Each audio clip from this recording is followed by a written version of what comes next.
There's a lot of concern why Gotabaya Rajapaksa's name has not appeared on the latest federal list of citizens of the United States who had decided to renounce their citizenship. So is the embassy able to look into this matter to clarify to the people of Sri Lanka what this is really about, whether he has renounced his citizenship or if he has not yet? So thank you for that question, Indy. We do understand there's a great deal of interest in this topic.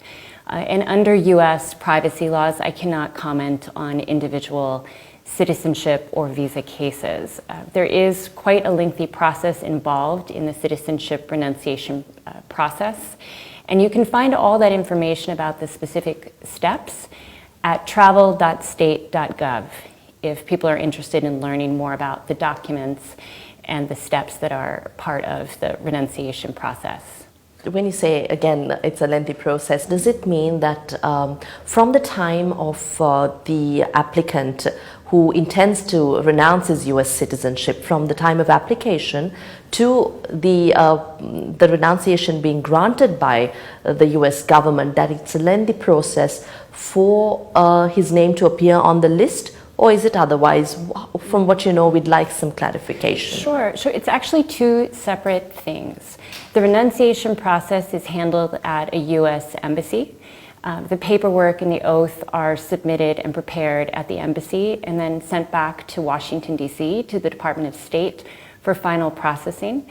And then the individual receives the certificate of loss of nationality, their renunciation certificate, if you will. Once that paperwork is finalized, the names of the citizens who've renounced, the former citizens, are then sent to the U.S. Internal Revenue Service. That's our tax agency. And that's an entirely separate bureaucracy.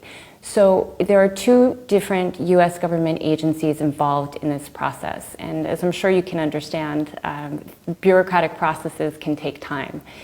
There can be quite a lag of a number of months or even longer before somebody's name may appear in the Federal Register, which is published by the IRS. This applicant who had renounced his citizenship is now contesting the Sri Lankan presidential elections.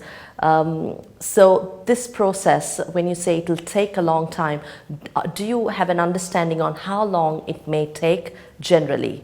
So it varies, and because the register is not something that's published by the Department of State, but which is handled by a separate government agency, I wouldn't be able to talk about how long it normally takes, but we understand that it is not an instantaneous publication. Thank you very much for your time. Thank you, Indy.